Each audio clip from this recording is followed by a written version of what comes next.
que aí a gente vai fazer essas duas atividades. Depois eu vou falar sobre complementar uma das atividades que a gente vai fazer com a câmera ligada, que tem a ver com a pesquisa que vocês fizeram daqueles 2 nomezinhos que ficaram lá de temas, tá? Então, esse tema não precisa entregar, isso não é um trabalho para ser entregue, mas é para a gente fazer agora essa brincadeira no início da aula e para vocês já conhecerem um pouco mais da obra desses artistas, que são artistas bem importantes que a gente vai falar hoje, tá? Então, vamos fazer essa atividade com todo mundo. Daiane Serra. Alguém sabe quem é? É o João. Tá, perfeito. Ô, Fábio, só pra falar, tem até amanhã pra entregar os trabalhos, tá? O mapa e tudo mais. Isso, amores, até amanhã. É que a Fábio não Prazo tava final, aqui, tá? falou. Tá. Isso, show. Obrigada, Lia. Isso aí, tá? E também, se tiver mais alguém que não veio na aula e vocês lembrem a galerinha, tá? Eu vou lembrar lá nos grupos também, Sofia, para não ter vou falar com a Sofia problema. Não, mas uma Isso, pergunta tá? dos Se ajudem trabalhos gerais, Oi, Gabi, não ouvi, meu amor. Fala de novo. esses trabalhos que a senhora falou que tem até amanhã para entregar, é geral ou só da tua coisa? Não só da minha, gente. Não, Deus o livre, não sei das outras disciplinas, tá? Mas entreguem o quanto antes, porque todo mundo vai ter que entregar a avaliação do primeiro trimestre. Então, vão se organizando e entregando os trabalhos para as profs, tá? Mas para minha disciplina, para a disciplina de artes, para nossa aula, esses trabalhos todos que a gente retomou durante todas as aulas online, o prazo final é amanhã, tá bom? Combinado? Então tá. Sim. Gente, caso alguém tenha, assim, ó, uma situação muito peculiar, específica, vem e converse comigo, tá? Tem alguma dificuldade muito, né, que realmente não tá conseguindo fazer, vem, conversa, a gente vê como resolver, tá? Oi, João. Então, vamos lá. Nós pesquisamos sobre 2 artistas. É ou não é ou não é? Artemisia Gentileschi and Antônio, deixa eu ver aqui que eu sempre esqueço, só lembro o sobrenome, esqueço o nome. Antônio Francisco Lisboa. Aleijadinho. O Aleijadinho, tá? Então, a primeira atividade, liguem as câmeras, por favor, vou explicar para vocês, tá? Só vai participar da atividade quem tiver a câmera ligada, senão não tem como. Essa específica, tá? A prof vai fazer, sabe aquelas brincadeiras do TikTok? Que tu vai baixando, assim, os dedos? Sabe? Que as pessoas fazem pergunta e tu baixa o dedo. Oi, Mirella! Oi, Júlia! Só assim pra eu ver essas caras. Bom dia! Oi, Stella! Tem umas carinhas que eu vejo com frequência, outras é só quando tem um trabalho mais específico, né, gente? Miguel, tu consegue ligar tua câmera? Pedro, Bernardo, a Fabi? É rapidinho, tá? Não é para ficar com a câmera todo o tempo. Depois pode desligar, mas só nesses primeiros. Então, a gente vai fazer essa brincadeira, tá? Eu vou fazer 10 perguntas sobre esses 2 aí, essas 2 pessoas, esses 2 artistas. E se a resposta for sim, vocês fecham o dedinho, tá? Baixa o dedinho. Só se for sim. Se for não, deixa lá, tá? É um exercício, vai ter coisas que certamente, mesmo que vocês tenham pesquisado, talvez vocês não saibam sobre eles, tá? E não tem problema. Mas é pra gente brincar aqui. Ih! Espertinhas e espertinhos, vão na intuição também, né? Às vezes a gente, ó, aqui não, como não tá aqui, a gente tá fazendo ao vivo, quem sabe fazer ao vivo, vai na intuição, não sabe, chuta, tá? Então só baixa o dedinho se a resposta for sim. E tem que ficar de olho fechado, porque senão não vale, né? Ah, vocês acham que vocês vão ficar olhando a galera responder? Não pode, entendeu? Tá, gente? Então, fecha o olho ali, fica... E eu vou ver quem tá colando, né? Colando nessa prova, nesse trabalho, que é uma brincadeira. Brincadeira, tá, gente? Mas brincadeira que a gente vai exercitando também, ver se a gente conseguiu pesquisar coisas relevantes da vida dessa galera aí. Foi? Liga a câmera, então. Fecha os olhos. Foi, aqui, ó. Hã? pegar aqui, ó, o negócio de dormir. Eu dou um tempo. Aí só fecha o olho quando a gente começar, né? Senão a gente fica meio agoniado de ficar com os olhos fechados. Tá, meus amores? E aí depois, é óbvio, eu vou responder para... Aí a gente vai estudar sobre eles, então vocês vão descobrir as respostas, mesmo que não tenham... Que não... A prof vai gravar, tá? Aqui também, porque daí eu tenho duas ferramentas. Que a aula é gravada e eu gravo aqui no meu celular também. Foi? Podemos? Bernardo não vai participar, nem o Pedro, nem o Miguel. O Miguel ligou. O Pedro e o Bernardo, preciso só. Se quiserem participar, né? Porque daí... E, gente, essas atividades que a gente faz em aula também é legal, porque daí a gente vai... eu vou vendo a participação de vocês, isso faz parte, né, também do nosso processo de aprendizagem, tá? Fecha os olhos, então! Levanta as mãos, são 10 perguntas. Só baixa o dedinho se a resposta for sim. Fecha os olhos, fecha os olhos, fecha os olhos. Aí, vamos lá. Ambos os artistas são considerados artistas renascentistas. Número 1. Número 2. Ambos os artistas são considerados artistas barrocos. Ai, gente, né? De sim, abaixa um dedinho, se é assim. A Artemísia era filha de um nobre. 4. Sua maior inspiração era Bernini, o artista Bernini que a gente estudou. Será assim? 5. Fica de olho fechado e vai baixando a mão se é assim. Foi Artemísia, foi mulher a frequentar a Academia de Desenho de Florença. Sim ou não? 6. Aleijadinho era gaúcho. 7.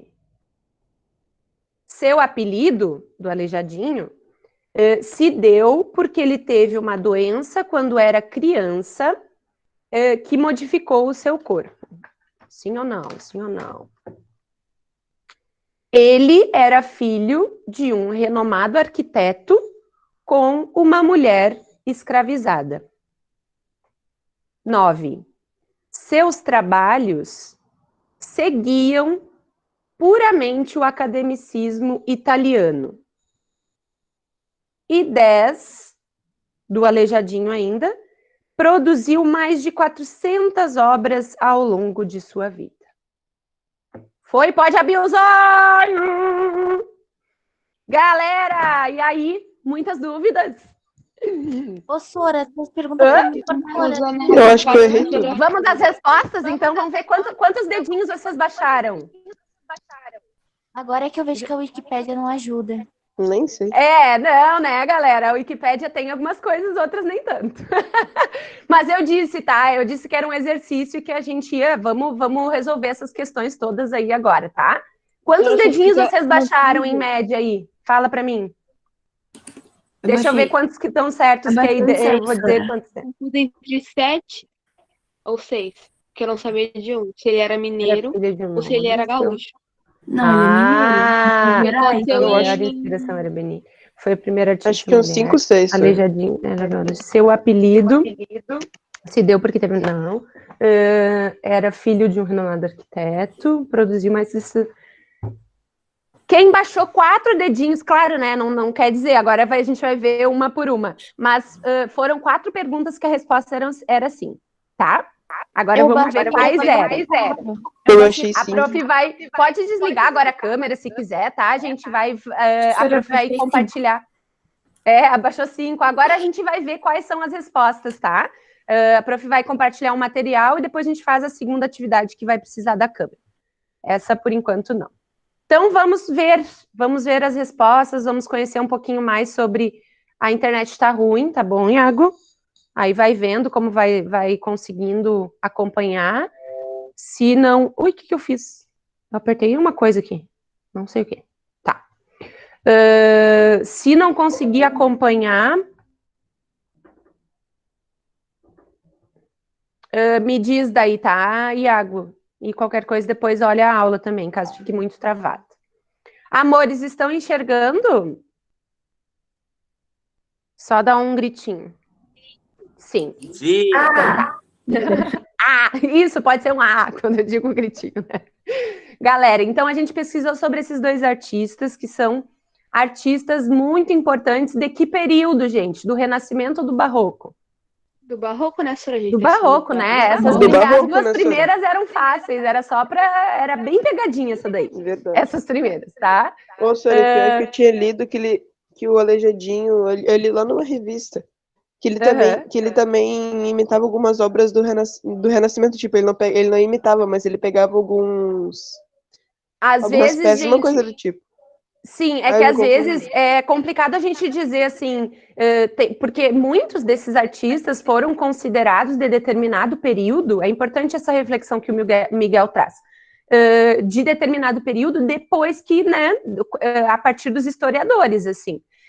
Então, às vezes, eles não se autodenominavam de determinado período artístico, né? E muitos desses artistas foram artistas que viveram períodos de transição. Então, às vezes acontece isso e a gente vê informações do tipo, Aleijadinho tinha influência renascentista, ou outros, né, outros artistas, assim, que nem a gente estudou. Então, às vezes acontece isso.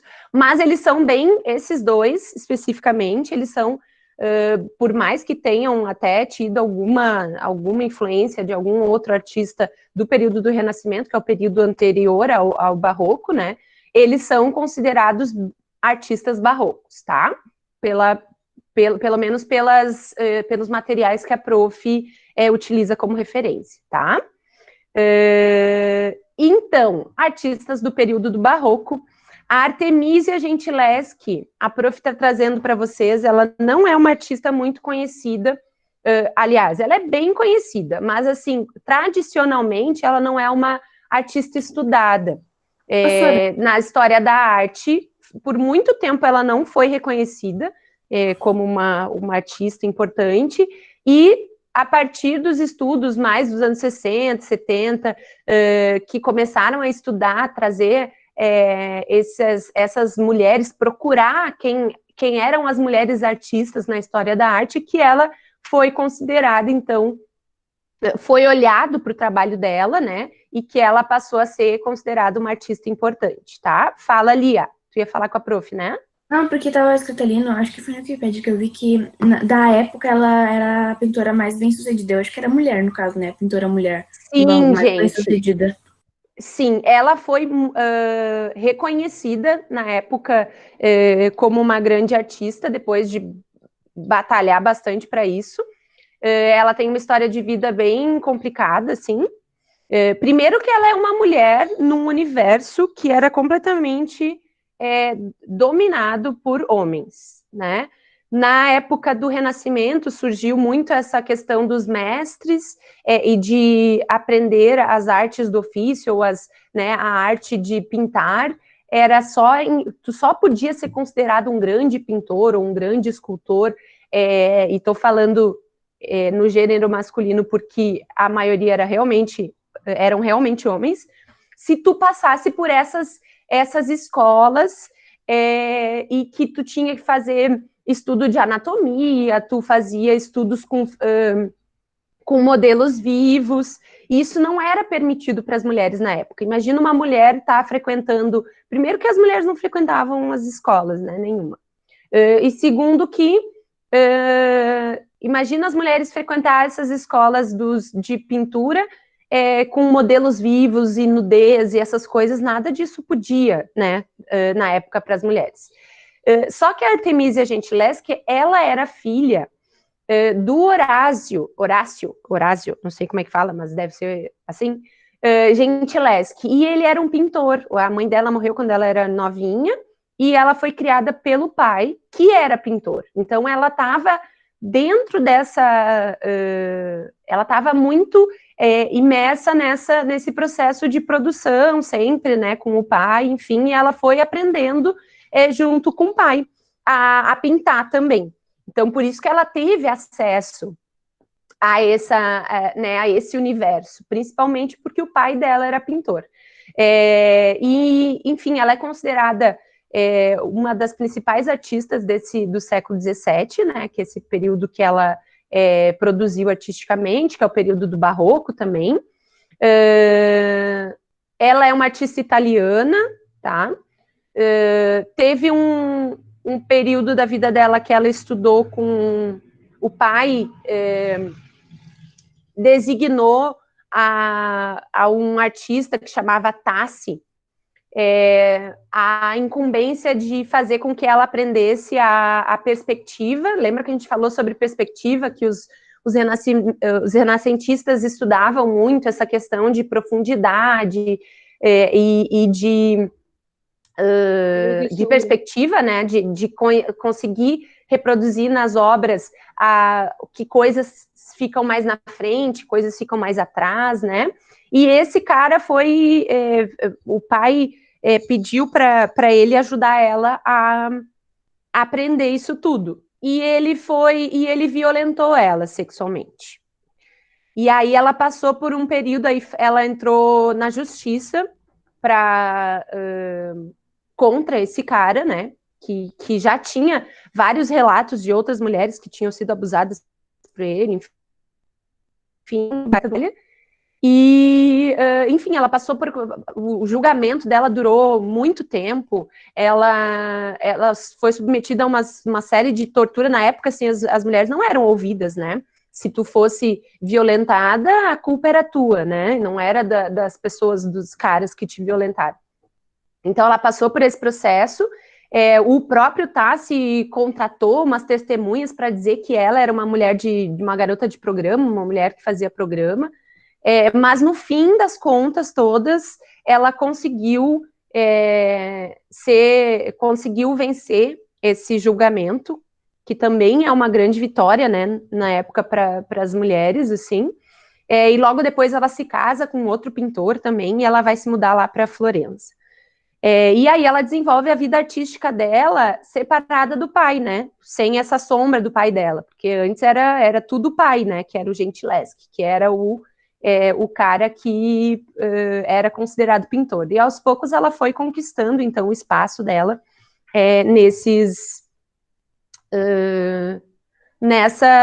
na arte como um todo, né? E ela diz que ela era muito influente, assim, ela conseguia vários trabalhos, porque ela era uma mulher que, além de ser uma excelente pintora, ela também conseguia conversar, enfim, trocar ideias, e aí ela ia conquistando alguns trabalhos, tá? Essa pintura aqui, gente, ó, Susana e os Anciões, vocês estão vendo? Dá um gritinho. Yeah. Sim? Essa pintura aqui, ela fez quando ela tinha 17 anos. Pensa como a pessoa era incrível e talentosa, tá? E essa história aí da Susana é uma história bíblica, né? E a história assim, a Susana estava tomando banho no jardim dela, da casa dela, e aí chegam esses homens e começam a querer assediar ela, enfim, e ficam ameaçando que se ela não cedesse a essas, né, esse assédio todo ali, eles iam difamar ela, eles iam fazer coisas desse tipo. E ela consegue expulsar eles, né, na história. Isso é a história dessa obra, né, desse trabalho bíblico, que é uma história bíblica. E aí os caras realmente falam mal dela, enfim, mas um cara que chama Daniel depois aparece na história e salva ela, né, e descobre a verdade, conta a verdade para todo mundo. E essa é uma obra, gente, que depois, quando vocês tiverem um tempinho, deem uma procurada. Tem vários outros pintores que faziam que também retrataram essa Susana e os Anciões, tá? Não é uma obra que só ela fez. Nessa época era muito comum, assim, os artistas pintarem essas histórias todas. Então, outras pessoas, outros artistas pintaram também. Só que nenhum artista pintou a obra dessa forma. Então, ela faz de um jeito, gente, que é muito inovador para a época. Primeiro que ela usa essa coisa da verticalidade, né? Então, a Susana está ali mais embaixo, sendo quase que, né, muito oprimida por esses caras que estão em cima ali, estão incomodando, chateando ela. A própria expressão dela, né, traz essa questão de psicológica, né, para a pintura. Então, ela retrata de um jeito que é muito diferente dos outros jeitos. E talvez porque ela seja mulher e ela entenda o que significa e sinta, né, o que é ser incomodada, importunada por homens, né? Então, ela traz isso muito para a obra dela. E uma grande inspiração para ela, sempre durante o processo dela de pintura, era o Caravaggio, tá? Não era o Bernini lá, eu botei uma pegadinha. Era o Caravaggio, então ela se inspirava muito nas produções dele. Esse trabalho aqui, ó, Judite decapitando Holofernes, também é uma obra, também tem referência a uma pintura, a um trecho bíblico, tá? Professora. Oi. Tem muitas obras dela que ela coloca o nome de Judite, né? Sim, tem várias, inclusive tem várias obras dessa mesma cena. Ela fez mais de uma vez a Judite decapitando Holofernes. Essa é a primeira versão. Fui pesquisar as obras e só tinha Judite. Sim, mas é que essa obra é uma obra bem importante na vida dela, tá? Bem importante na história artística dela. E é uma obra que eu vou ver aqui, eu tenho na minha tela, tenho a versão da Judite decapitando Holofernes do Caravaggio, porque também, assim como a Susana e os Anciões, essa é uma história bíblica que outros artistas Ai, gente, agora eu vou ter que ficar fechando aqui tudo, vocês vão ver a minha área de trabalho, que está até relativamente organizadinho. Essa é a versão do Caravaggio, já vai abrir. Tá demorando, mas ela vai abrir, eu tenho fé. Ai, ai. Não deu para ver ainda? Não, né? Vou abrir de novo. Tá preto, pronto. Não. Vamos ver. Força, fé e foco. Bom, se não abrir, depois a gente... olha a diferença dessa obra. Essa aqui é a mesma cena bíblica, tá? E essa aqui foi pintada pelo Caravaggio. Olha a expressão das mulheres do Caravaggio.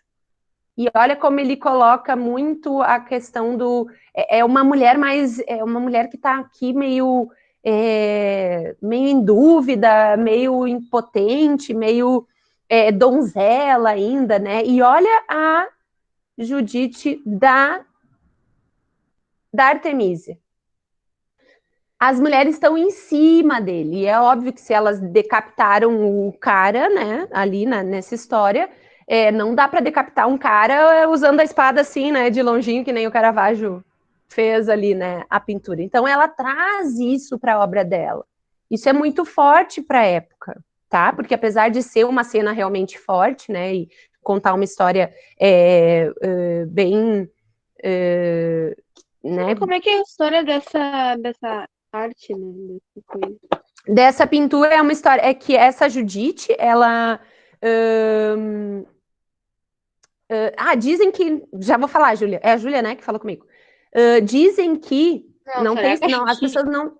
As pessoas não têm certeza, mas dizem que ela talvez tenha pintado essa obra durante o julgamento que ela estava fazendo, que ela estava tendo em relação ao Tassi, que foi o abusador e tal. Então, há boatos de que talvez essa pintura tenha sido uma forma dela extravasar essa dor toda, essas coisas todas que ela viveu ruim na pintura, né? Então, seria essa vingança visual dela, né, do Tassi ali, que foi aquele cara que abusou dela. Mas isso não tem certeza, isso aí é meio que especulação, assim. Mas pode ter sido, né?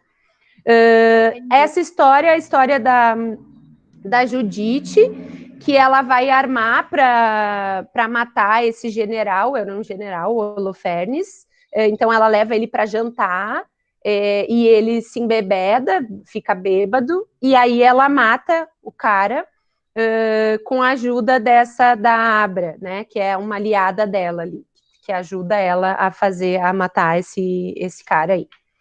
Essa é a história, mais ou menos, tá? Então, ela traz isso tudo, ó, mulheres, né, que fortes ali, que estão em cima, não é aquela imagenzinha da mulher ali, ó, meio medrosa, né, e nem meio assustada, sem saber muito o que fazer. Olha como é bem diferente a forma como ela retrata. É a mesma cena, mas ela retrata de uma forma bem diferente, né? Então é isso, tá, gente? Sim, ela tá ali retratando com raiva, né? Ela tenta passar essa dimensão psicológica mesmo para as pinturas, né? Então, mais próxima do que seria a realidade, né? Porque se a pessoa realmente matou, não tem como matar, que nem eu falei para vocês, não tem como decapitar ali usando a espada de longinho, né? Não, provavelmente teve essa, né? Se teve essa intenção, ela teve que usar força, né? Então, ela mostra isso na obra também. Ela traz uma veracidade maior para a obra do que, por exemplo, o Caravaggio, que pintou a mesma história, tá? Então, ela foi, sim, a primeira mulher a participar da Academia de Desenho de Florença. Não era permitido que mulheres participassem, e ela foi a primeira a participar. Então, também marcou muito marcou e abriu caminhos, né, para que outras mulheres também pudessem entrar para a história da arte. E como eu já tinha dito, né, ela é uma mulher num ambiente masculino. Com essa conversa, a gente já respondeu várias, né? Então, era uma artista barroca, não era uma artista do Renascimento. Ela não era filha de um nobre, ela era filha de um pintor, né? Na época, assim, um cara humilde que trabalhava com pintura, não era da nobreza. A maior inspiração dela não era o Bernini, era o Caravaggio, né? Que o prof botou ali para vocês. O que mais? E ela foi, sim, a primeira artista a frequentar a Academia de Desenho de Florença, tá? Deixa eu ver se tem mais algumas das perguntas delas que a que eu errei foi a do pai dela ser nobre. É porque eu li uma pequena parte sobre o pai dela e aí na minha cabeça ele era nobre, mas tudo bem. Não, ele era reconhecido, né? Ele era um pintor reconhecido, mas ele não era da nobreza, né?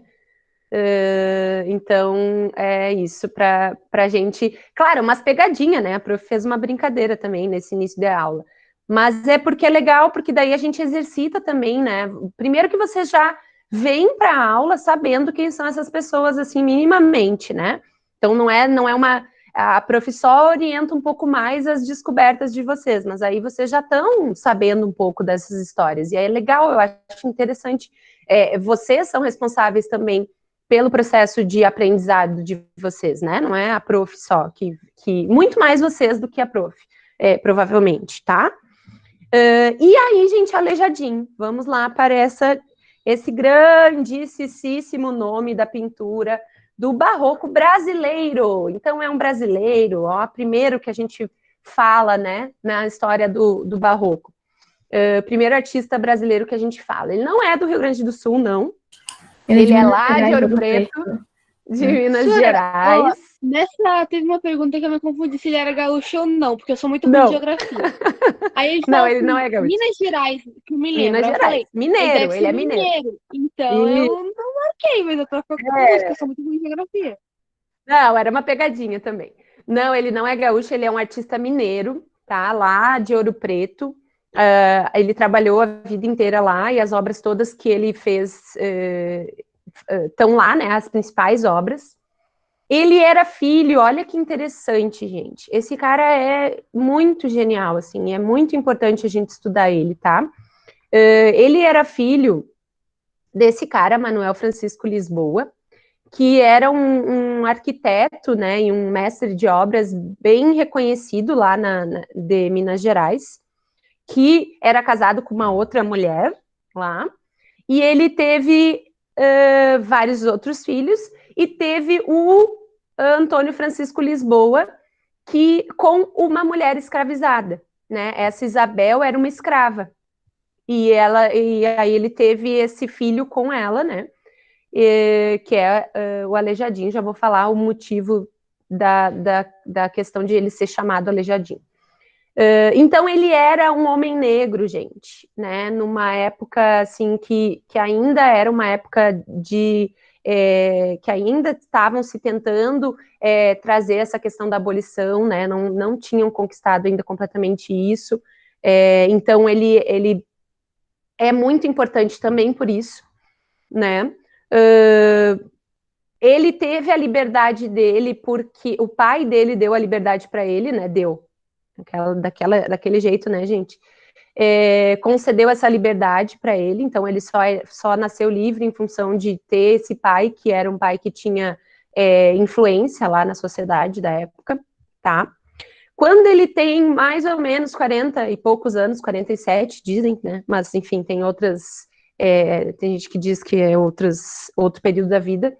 Ele começa a desenvolver uma doença que não se sabe exatamente qual é, tá? Então tem várias especulações, assim, de coisas que poderiam ser, mas ninguém sabe ao certo que doença era essa. Mas ele começa a manifestar essa doença no corpo. Dia, Sora? Tipo, Oi? Nem hoje em dia com os estudos? Não entendi, meu amor. Nem hoje em dia com os estudos? Não tem certeza de qual seria essa doença, tá? Tem várias, aí tem gente que diz que é AVC, tem gente que diz que é outras... Não se tem certeza, assim, de qual é a doença que ele teve, tá? Ô, Sora, talvez eles saibam, assim, pode ser qualquer doença que a gente já conhece, só que como não viveu no tempo dele, né, então a gente não sabe Exato, não tem como ter certeza, né? Exatamente. Saber, a medicina deve saber. Certeza, não sabe, né? não tem certeza porque não investigaram o suficiente, né, para saber qual era realmente a doença, mas tem algumas hipóteses, assim, mas o fato é que essa doença começou a modificar muito o corpo dele, ele começou a ficar com os dedos das mãos atrofiados, dedos, né, dos pés também, a fisionomia do rosto diz que também atrofiou, ele ficou com uma boca mais, né, diferente, enfim, e ele meio que se escondia, então, para ir trabalhar, ele diz que ele ia, né, tem umas histórias de que ele ia para os lugares, para as obras, para os lugares que ele estava trabalhando à noite, para ninguém ver, e se vestia todo cheio de roupas também, né, para ninguém ver, assim, essas coisas no corpo dele e tal. E mesmo assim ele seguiu trabalhando e produzindo coisas incríveis. Essa aqui, ó, gente, essa igreja aqui, ó, o Santuário de Bom Jesus de Matozinhos. Depois deem uma pesquisada, tá?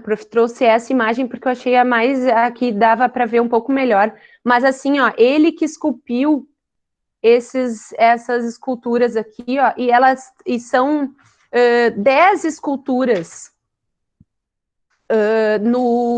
ao todo.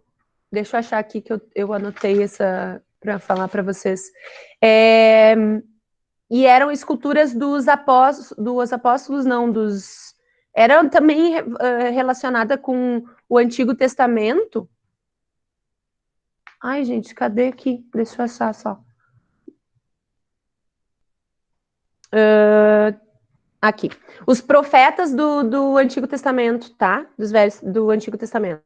Ele esculpiu esses 10 profetas, e aí diz que, olha só, e aí vem também toda a discussão da importância das obras dele e da inovação, da forma como ele criou, através das obras também trouxe as críticas que ele tinha em relação à sociedade, né? Ele diz que a fisionomia desses caras, desses 10 profetas, era a fisionomia dos caras dos abolicionistas e da galera que estava lutando pela liberdade, né, também os republicanos separatistas. Diz que as caras das esculturas eram esses caras, né, que eram os abolicionistas, os republicanos separatistas que estavam lutando para a independência ali de Minas Gerais, né, que teve toda a questão da Inconfidência Mineira. Então ele se posicionava também criticamente através das próprias obras. Isso é muito interessante, muito legal a gente saber, né? E ele tem um jeito muito peculiar de colocar, colocar as fisionomias, né? Ele fazia, então, alguns corpos também desproporcionais, propositalmente, né? Aqui a gente tem a obra Prisão de Jesus, ele fez várias obras com temáticas bíblicas, mas através da forma como ele esculpia, ele trazia as crias nesse trabalho. Nessa obra, vai ter aqui, quando Jesus é pego, né, para ser levado para ser crucificado e tal, essa parte da história bíblica. Aqui seria o Pedro, um dos apóstolos, que está com uma espada, ó, e ele corta a orelha de um dos soldados ali que veio buscar o Jesus, e aí diz que ele tá, aqui assim não dá para ver, mas ele tá na mão dele, tem a orelha do cara, que o Pedro teria cortado, e é como se ele quisesse colocar de volta essa orelha, né? Então, para mostrar esse Jesus que é bondoso e tal. E aí ele fez os soldados com uns narigões, assim, ele fez umas caricaturas desses soldados para mostrar. E ele diz que ele também, às vezes, colocava, fazia nos soldados, nas fisionomias, que ele retratava os inimigos dele, nas caras das pessoas que ele esculpia, sabe? Era história bíblica, mas aí tinha lá as caras dos inimigos, da galera que ele que ele ia contra. Então ele era um cara que desenvolveu uma linguagem própria no trabalho dele. Ele não estava relacionado, uma das perguntas que a prof colocou lá é se ele... aqui. Nos seus trabalhos, ele seguia o academicismo italiano. Não, ele não seguia o academicismo italiano, apesar dele ter como referência esses artistas barrocos italianos. Ele trazia para as obras dele uma autenticidade que é única. Não existe, assim, na história da arte barroca, um cara que tenha produzido obras desse jeito, assim. Então, ele é um cara muito importante. Na Semana de Arte Moderna, que teve aqui no Brasil, o pessoal falou muito sobre ele. Assim. Foi uma época da história da arte no Brasil que estava começando a se pensar uma arte nacional, brasileira, né? Enfim, e reconhecer os artistas locais, né? E aí falaram muito sobre o Aleijadinho e ele começou a ficar mais conhecido a partir disso. Então, ele traz críticas, né, nas suas obras, ele está muito atento aos abusos dessa sociedade colonial que ele está vivendo, né, tanto por ele ser um homem negro, né, que tem toda essa história de vida. Ele nunca foi reconhecido como filho, foi reconhecido como filho, mas não ganhou a herança do pai dele, né, não estava ali na divisão da herança. Então, todas essas problemáticas muito complexas desse período aí da história. Vou interromper. E aí, minha gente? Deu para entender um pouquinho melhor? Vamos ver, então, as perguntas sobre ele que a prof fez aqui. Aleijadinho era gaúcho? Não, ele era mineiro. Seu apelido era por causa de uma doença que ele teve quando era criança? Não, foi uma doença que ele desenvolveu quando ficou mais velho. Essa daí eu errei, senhor. Eu achei que ele tinha mas essa era difícil mesmo. Era bem pegadinha, era só pra gente ficar... Até porque, às vezes, a gente, quando a gente lê, assim, né, na Wikipédia, essas coisas mais rápidas, a gente, às vezes, até nem tem esses detalhes todos aí, né, dessas informações. Era filho de um renomado arquiteto com uma mulher escravizada, sim. Que bom que eu falei seus trabalhos seguiam o academicismo italiano? Não.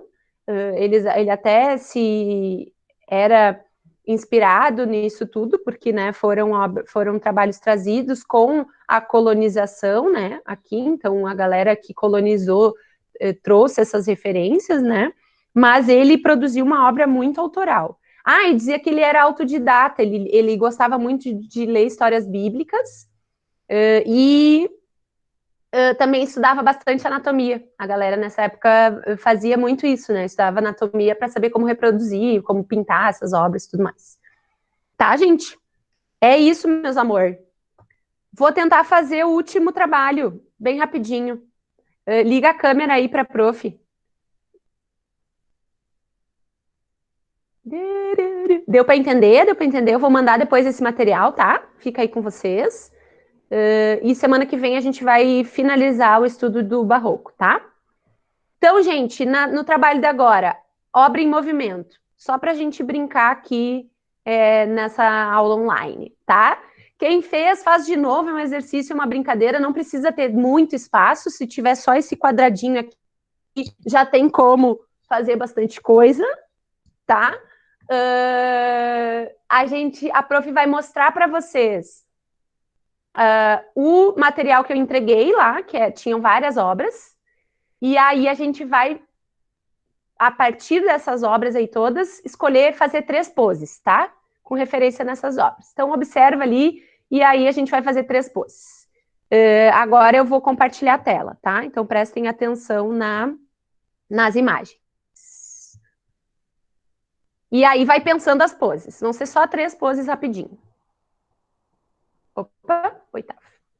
Essa foi a folha que a prof deu, tá? Para vocês. Então, quem tiver aqui em aula e fizer esse trabalho aqui, não precisa mais me mandar esse trabalho, tá? Já vai ser considerado como trabalho realizado. Olha como eu sou boazinha.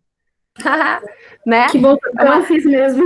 Então aproveita, vamos fazer junto aqui, tá? Menos um trabalho na lista aí de vocês. Algumas imagens que a prof vai trazer. Imagens de obras barrocas. Ô, Sora, sobre o meme, tá? Eu não fiz, aí eu vou fazer hoje e tal. Mas aí, como que eu preciso no Google algumas imagens ou tem que ser as que tu mandou mesmo? As que tu mostrou? Tem as imagens, de preferência, usar as imagens que a gente estudou, tá? Tá, mas ou do período barroco, que seja do período barroco já tá valendo, tá? Olha ali mais essas imagens, estão conseguindo ver? Vai pensando as 3 poses. Essa aqui também é da Artemisia, ó. É a cena seguinte daquela decapitação lá do Holofernes que a gente conversou, tá? Dá pra reparar essa minha, senhora? Né? Eu tava vendo a cabeça do cara ali. E essa aqui, ó, é a segunda versão dessa obra. Vocês estão vendo que ela é diferente da que a gente viu ali na aula? Porque ela fez uma segunda versão, ó. Tá? Que ela usa esse manto vermelho aqui, é um pouquinho diferente daquela primeira. Mas é a mesma cena. Gente, olha só essas obras barrocas. Olha a expressão na fisionomia das pessoas. Aqui o Caravaggio. A Júlia faz umas expressões enquanto tu tá falando. É muito bom. Aqui, ó, já é do período seguinte que a gente vai estudar, do Rococó. Olha como já tá bem diferente o jeito de pintar. Aí a gente vai conversar mais adiante sobre isso. Parece que tá meio... Essa daí também é do barroco, Sora, ou é do... Essa aqui já é do período do Rococó, que é o que então segue o barroco, tá? É quase uma continuação, assim. Mas tem umas características... Ela parece meio burrada, né, Sora? E olha como eles usam mais essas dobras, esses enfeites. Ela é mais enfeitada, é uma obra mais... mais cheia dessas dobras aí e um requinte diferente. Foi? Vou voltar assim, ó. Vai pensando. 3 poses, tá? E aí a prof vai... Pensaram? Então, vou interromper aqui. Eu pensar em 2, mas tem outra. Mas faz intuitivamente que seja, a partir dessas referências, tá? Liga a câmera aí, vamos lá. Eu vou falar pose número 1, pose número 2, pose número 3, tá? E aí vocês fazem para mim. Preparar, apontar. Galera que não tá fazendo, liga aí a câmera. Miguel, a Júlia, Luiz Eduardo, Bernardo. Pose. Pensa nas obras. Lembra das obras que a gente viu. Júlia, tu fez um monte de aí. Um monte de obra. Pensa nessas referências. Lembra das características do barroco e tenta fazer, tá? Quem já fez, quiser repetir as que já fez, também pode. Preparar, apontar e valendo. Pose número 1. Congela. Pose número 2. Congela. Congela, congela, congela. Pose número 3. Pose número 1 de novo. Número 2. Número 3. Aê, galera, valeu, valeu, Não, valeu, senhora, valeu. eu tava procurando aqui no WhatsApp o meu vídeo pra mim ver qual que eu fazia. Não, era um exercício para fazer em aula, tá? Improvisação ali. Não é bem Tá, uma improvisação a partir de uma referência, né? Das Foi mal. obras. Então, a prof sempre pede essas coisas, esses trabalhos, assim, um pouco não tão convencionais, porque é uma forma legal da gente também observar com mais atenção as obras, né? Quando a gente tem uma tarefa para fazer depois, tu vai e olha com mais cuidado e vê mais os detalhes. Então, isso é um exercício legal para isso também, tá? Amores da minha vida. Semana que vem